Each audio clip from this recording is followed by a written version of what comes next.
हमारा घर हमारा विद्यालय कक्षा 6 से 8 के अंतर्गत प्रोजेक्ट कार्य 16 शुरू करते हैं। इसमें है कि परिवार के सदस्यों से बातचीत करते हुए पता कीजिए कि वे तालिका में दिए हुए काम को करते हुए गणित की किस समझ या अवधारणा का उपयोग करते हैं। तो शुरू करते हैं। पहले क्वेश्चन एक है कि खाना बनाते समय गणित की कौन सी अवधारणा का उपयोग करते हैं।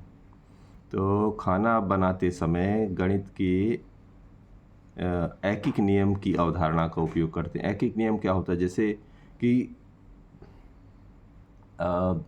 2 आदमियों या 3 आदमियों को खाने का एक रूटीन बना हुआ है, तो एक निश्चित मात्रा लगाते हैं, ठीक है ना।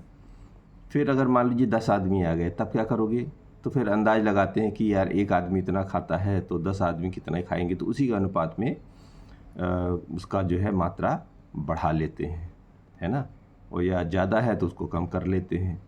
तो ऐसा करके ये ऐकिक नियम की अवधारणा इस पे लगाई जाती है।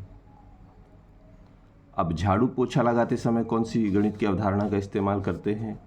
तो झाड़ू पोछा लगाते समय तो सीधे सीधे क्या तो बढ़ेंगे आगे या पीछे की तरफ आएंगे, है ना। तो बढ़ता क्रम या घटता क्रम की अवधारणा इससे स्पष्ट होती है। बर्तन साफ करते समय देखो जी, कई बर्तन एक साथ रखे रहते हैं, तो या उधर से एक एक उठाएंगे तो एक तरफ से घटेंगे, और जब साफ़ करते हुए दूसरी तरफ जुड़ते जाएंगे तो वहाँ का क्या हो जाएगा, जुड़ेंगे। तो क्या कौन सी अवधारणा हो गई? घटाव व जोड़ की अवधारणा, यानी घटाना व जोड़ना की अवधारणा हो गई।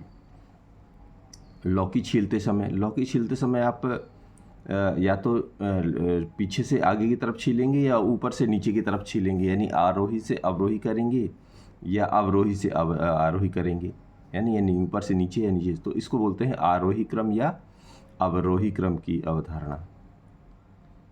तो चाय बनाते समय देखिए, चाय में क्या होता है? पानी डालते हैं, फिर दूध और शक्कर, है ना, चाय की पत्ती, ये सब डालते हैं।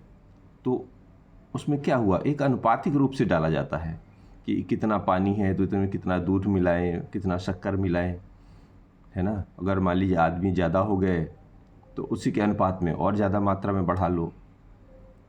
तो अनुपात एवं समानुपात की अवधारणा यहाँ पर पूरी होती है।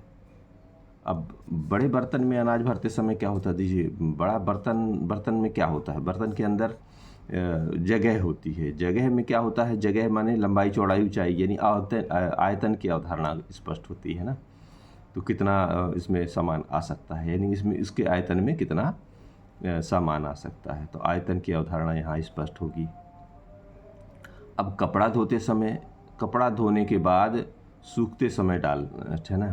तो कपड़ा धोने के बाद सूखते समय क्या होगा कि धो लिया, धोने के बाद जब सूखने ले जाएंगे तो क्या होगा? एक एक करके घटेंगे। तो वहाँ जहाँ तार में डालेंगे तो वहाँ क्या करेंगे? एक एक बढ़ेंगे।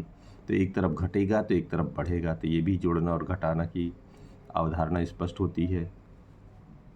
8वां प्रश्न कह रहे हैं नोट गिनते समय। नोट कहाँ से गिना जाता है? नोट जैसे उंगली से गिनते हैं ना, 1 2 3 4। तो 1 2 3 4 क्या है? 1 2 3 4 तो संख्याएं हैं, और एक से जो संख्या शुरू होती है उसे क्या बोलते हैं? प्राकृत संख्या या गणन संख्या। इसलिए हम इसको कह सकते हैं कि ये प्राकृत संख्या की अवधारणा को स्पष्ट करता है। 9वां नंबर ये कह रहे हैं कि योग या व्यायाम करते समय शारीरिक मुद्रा कौन सी होती है? तो योग या व्यायाम करते समय या तो लेटेंगे तो रेखा की तरह बनेंगे। अब जैसे धीरे धीरे शरीर को मोड़ेंगे तो क्या होता है? कोणों की अवधारणा स्पष्ट होती है। तो इससे ये पता चलता है कि रेखा एवं कोण की अवधारणा स्पष्ट होती है बिल्कुल पूरी तरह से। अब तोरण या माला बनाते समय, तोरण क्या होता है? तोरण एक बड़ा सा माला, जो गेट को बोलते हैं, ठीक है।